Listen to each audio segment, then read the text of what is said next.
What's up everyone, today I'm going to be looking at Lone Ruin, developed by Cuddle Monster Games. Want to say a big thank you first of all to the lovely people, you know who you are, at Super Rare Games for providing this review copy, and with that said, let's begin. Lone Ruin is a spell-based roguelike twin-stick shooter with a focus on replayability. Play as an explorer who seeks a mysterious ancient power and venture in a ruined magical city built atop a source of magic used by olden mages to power and transform themselves.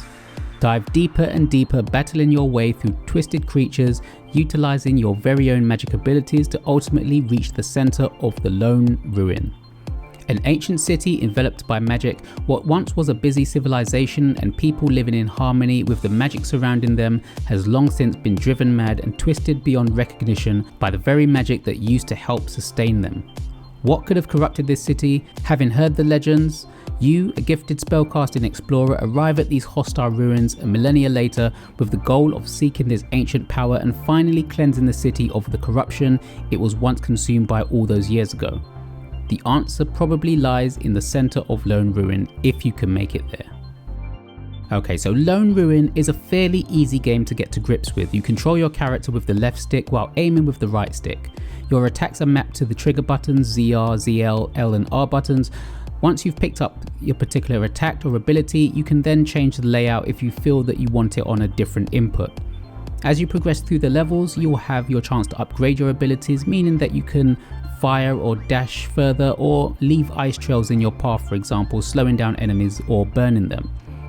There are loads of different combinations and styles of play, and what I think Lone Ruin does right, for me at least, I found that it was a fairly forgiving game, on easy setting at least, which is good as roguelites can sometimes be off-putting to those who aren't used to them and can overwhelm the player instead of easing them into the chaos that will undoubtedly unfold. Now that's not to say that Lone Ruin will be completely easy ride, because within no time at all you'll be completely swarmed by enemies with your fingers working overtime as you try to take them all out without getting yourself killed. But I do feel like the game does a good job of welcoming new players to this style of game.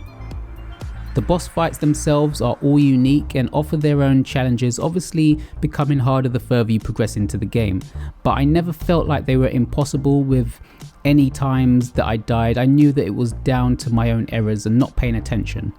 Sometimes the bosses can throw new moves at you also, so you need to be paying attention so you don't slip up.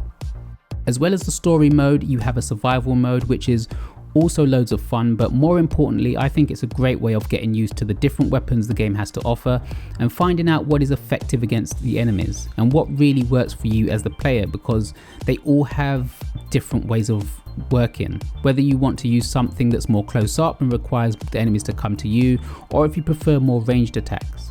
This is the best place to learn it. In the story mode, you have blessing slots which add buffs to the player, such as pulling gold towards you once you've killed the enemies, damage multipliers, invulnerability, time after damage and more. You only have a limited amount of these you can carry at a time, so you'll need to choose wisely as to what you want to see you through to the end of the game. These can be sold however, and new blessings can be obtained either in shops that appear randomly or once you've completed a level in the story mode, depending on what route you have chosen. You also get new abilities and blessings then, so you don't have to feel that you're stuck once you've chosen something. I think one of the first things that stands out with Lone Ruin are the bright neon colours that pop out from this dark and ancient environment. Mixed with the pixel style characters and enemies, the aesthetic is simple but definitely effective. The variety of enemies will also keep you on your toes, so you'll definitely not feel like you're doing the same thing over and over again or seeing the same enemies over and over again. The music matches the action with a complete drum and bass soundtrack. Each level and boss fight feels distinct as the different beats play out in the background, really getting the player into the action.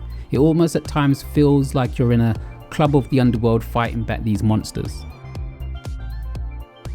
Lone Ruin is a fantastic and addictive roguelike shooter. I'm not the best at these types of games, however I didn't feel frustrated with my time playing Lone Ruin, nor did I feel that the game was impossible to complete. With its 3 difficulty settings, I feel there's a challenge there for everyone, and at the same time I feel like this one is more accessible than others that I've played in the past. The survival mode is lots and lots of fun as you're constantly bombarded with enemies, and having a leaderboard just means you'll be coming back time and time again to try and claim that top spot.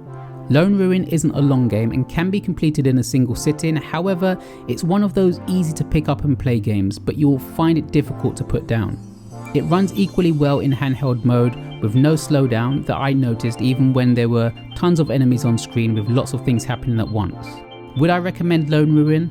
Absolutely. I've had lots of fun with it, and if it looks like your kind of game, then I would say to definitely check it out.